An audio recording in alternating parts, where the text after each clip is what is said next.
મંદિરમાં જઈને તમારાથી સેવા ન થાય તો તમારા ઘરમાં એક ઠાકોરજીને બિરાજમાન કરો, નિત્ય ભગવાનની સેવા કરો, નિત્ય ઠાકોરજીનું સ્નાન કરાવો, નિત્યને શૃંગાર કરો, નિત્યને ભોજન કરાવો. તમે જેટલી વખત જમો એટલી વખત એને જમાડો.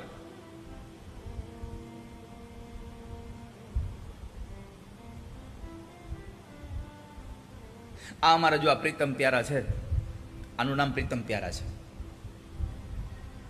તથાસ્તુ એ જે ભગવાન બિરાજે છે એનું નામ છે મીઠુડા ભગવાન. તમે અત્યારે જ્યાં ટીવીમાં જુઓ છો ને એ મીઠુડા ભગવાન છે,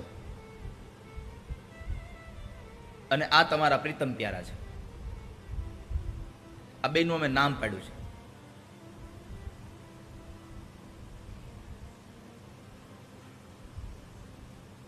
સવારે ઉઠીએ ત્યાંથી ઠાકોરજીનો ક્રમ શરૂ થાય, સાંજે ઠાકોરજી પોઢે ત્યાં સુધી. બસ ખાલી ફેર એટલો છે, સવારે એ પેલા મને ઉઠાડે છે ને સાંજે હું એને પેલા હુવાડ દઉં છું. જો એ મને ઉઠાડે નહીં તો પછી હું એને ક્યાંથી ઉઠાડું? એટલે એ મને ઉઠાડે એટલે પછી હું એને ઉઠાડું. પછીનું બધું જ કામમાં એ પોતે આગળ. સવારમાં સ્નાન કરે, સવારમાં ભોજન કરે, એ જમે પછી અમે જમીએ.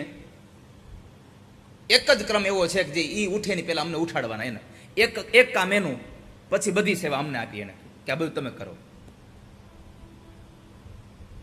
તો આપણે ભગવાન આપણા ઘરમાં હોય તો એની સેવા પૂજા કરીએ.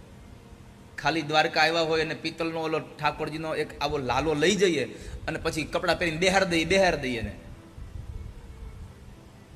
લાલો એટલે આ ભગવાનની વાત છે. આને આપણે લાલો કહીને બોલાવીએ.